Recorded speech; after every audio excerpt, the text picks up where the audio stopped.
morning!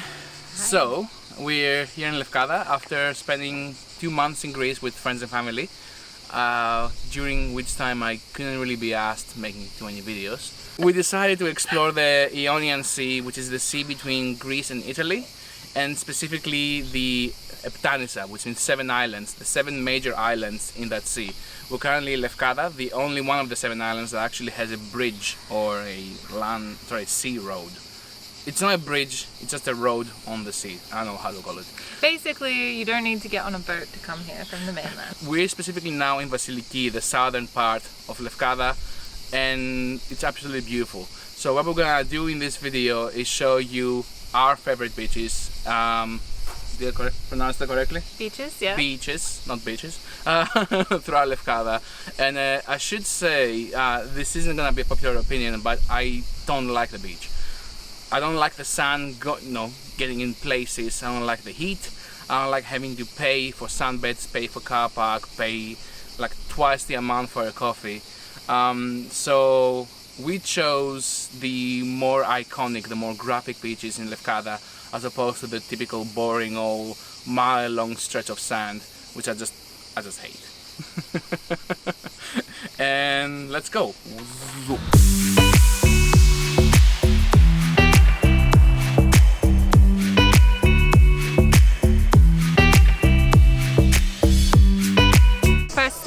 Amusa Beach. So this is a small beach that you get down to by a goat track road, essentially. Not bad though. I've seen worse. What is the Greek term? Katsukodromos. So you get down to by a katsukodromos. Goat road. Goat road. There's not much parking here and not many sunbeds really, so I think you need to get in early. But it's a cute little beach.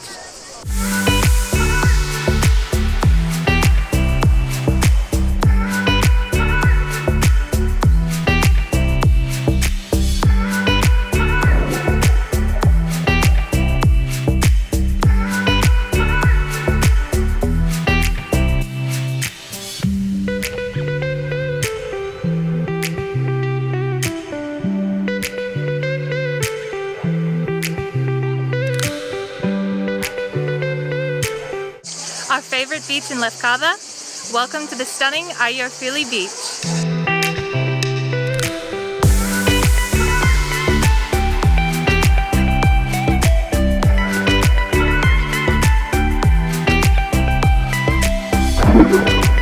So as you will have seen by now, Ionian is an absolutely stunning beach. The road to which is an absolute disaster, barely wide enough for a car. I'm sensing a theme here from what I've been told. This is what most roads in the Greek islands look like.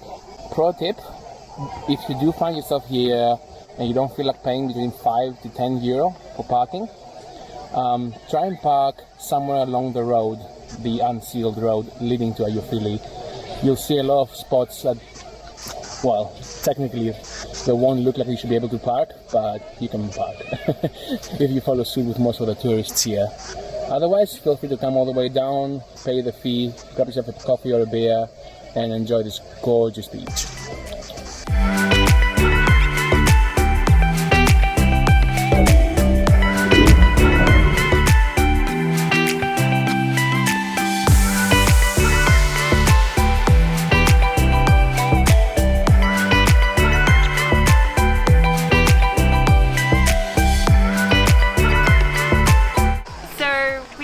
Going off locals' recommendations on which beaches to visit so far, and we've found ourselves now at Mikros Yalos.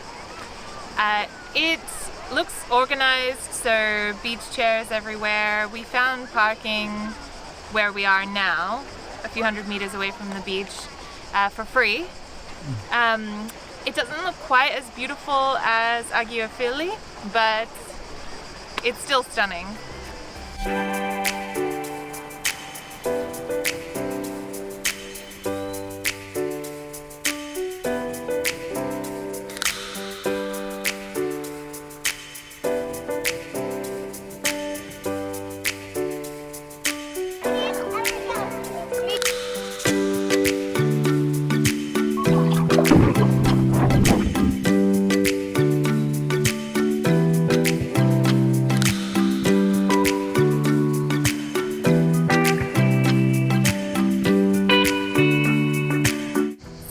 here in Porto Katsiki.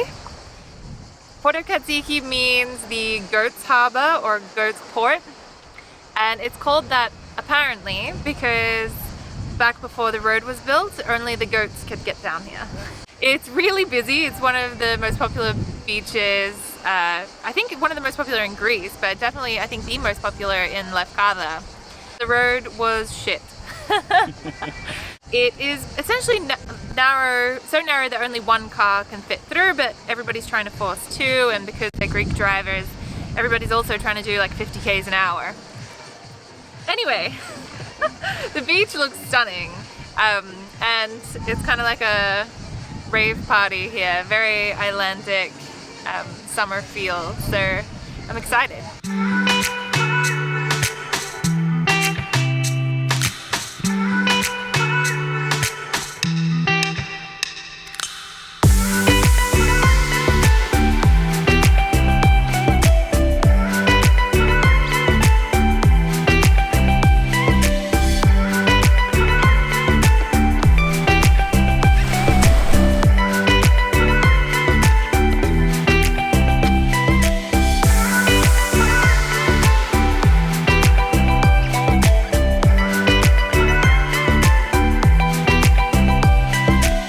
Right, so no tour of Lefkada can be complete without a visit to Cape Lefkada, the southernmost point of the island. At least I think it's the southernmost point, and the lighthouse, where it's supposedly one of the best spots to catch the sunset on a day like today. Now we're getting some clouds, but we're hoping to get quite the show.